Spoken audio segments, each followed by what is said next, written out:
News India 27 नव्या पिढीचं नवं माध्यम।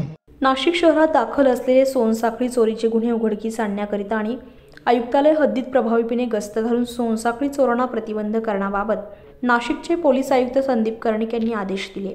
त्या अनुषंगाने पोलीस उपायुक्त परिमंडळ 1 चे किरण कुमार चव्हाण, डॉक्टर सिद्धेश्वर धुमाळ सहाय्यक पोलीस आयुक्त सरकारवाडा विभाग तसेच वरिष्ठ पोलीस निरीक्षक गजेंद्र पाटील, पोलीस निरीक्षक गुन्हे शाखेच्या तृप्ती सोनवणे, भद्रकाली पोलीस ठाणे यांच्या मार्गदर्शनाखाली गुन्हे शोध पथकाचे प्रभारी अधिकारी सहाय्यक पोलीस निरीक्षक सत्यवान पवार यांच्या अधिपत्याखाली पोलीस हवालदार सतीश साळुंके आणि पथकातील इतर अंमलदार असे भद्रकाली पोलीस ठाण्यातील सोनसाखळी चोरीबाबत दिनांक 4 जानेवारी 2024 रोजी गुन्हा दाखल करण्यात आला होता।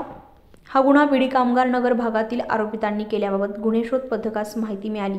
मिळालेल्या माहितीच्या अनुषंगाने गुन्हे शोध पथकाचे सहाय्यक पोलीस निरीक्षक सत्यवान पवार आणि पथक यांनी आडगाव पोलीस ठाणे हद्दीत गुन्हा घडल्यापासून दिवस रात्र सापळा रचून आरोपी ओंकार उर्फ दीपक वसंत शिंदे वर्ष 23 राहणार कामगार नगर अमृतधाम पंचवटी तसेच रोशन सुधाकर कटारे वर्ष 23 राहणार मालुबाईच्या घरामागे अमृतधाम पंचवटी नाशिक यांना दिनांक 7 जानेवारी 2024 रोजी ताब्यात घेऊन अटक केली आहे।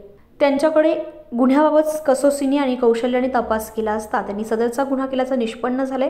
या गुन्ह्याव्यतिरिक्त त्यांनी भद्रकाली पोलीस ठाणे हद्दीत मागील 3 महिन्यांपूर्वी तपोवन रोडवर घडलेला चेन स्नॅचिंगचा गुन्हा केला असल्याचं देखील निष्पन्न झालं असून पुढील गुन्ह्याचा तपास सहाय्यक पोलीस निरीक्षक सत्यवान पवार हे करत आहेत।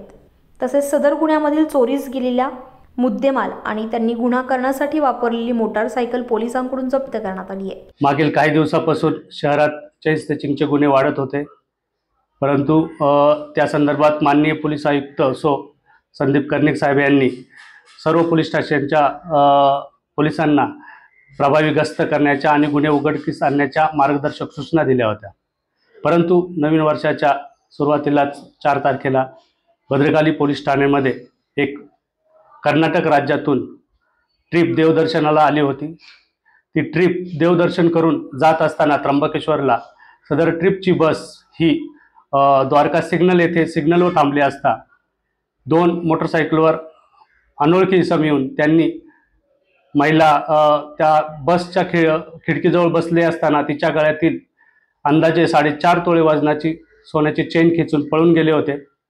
सदरबाबत मी व माझी टीम भद्रकाली गुन्हे शोध पथकाचे पथक यांनी माननीय पोलीस आयुक्त यांच्या मार्गदर्शनाखाली तसेच माननीय पोलीस उपायुक्त परिमंडळ 1, माननीय सहाय्यक पोलीस आयुक्त सरकारवाडा विभाग तसेच भद्रकाली पोलीस ठाण्याचे वरिष्ठ पोलीस निरीक्षक गजेंद्र पाटील तसेच PI तृप्ती देसाई मॅडम यांच्या मार्गदर्शनाखाली 2 दिवस तांत्रिक तपास करून सदर गुन्ह्यातील आरोपी आडगाव पोलीस ठाणे हद्दीतून ताब्यात घेतले व त्यांच्याकडे केलेल्या तपासात त्यांनी भद्रकाली पोलीस स्टेशनमधील गुन्हा क्रमांक 3/24 व भद्रकाली पोलीस स्टेशनमधील 2 महिन्यापूर्वी घडलेला 314/23 या 2 गुन्ह्यातील गुन्हे केल्याचे निष्पन्न झाले। सदर 2 गुन्ह्यातील मुद्देमाल एकूण 4.5 तोळे सोनं त्यांच्याकडून रिकव्हर करण्यात आले असून गुन्ह्यात वापरलेली 220 पल्सर ही गाडी सुद्धा गुन्ह्यात हस्तगत करण्यात आलेली आहे। एकूण 3,18,000चा मुद्देमाल सदर गुन्ह्यात जप्त करण्यात आलेला आहे। पुढील तपास चालू आहे। न्यूज इंडिया मराठीसाठी इम्रान शेख, नाशिक।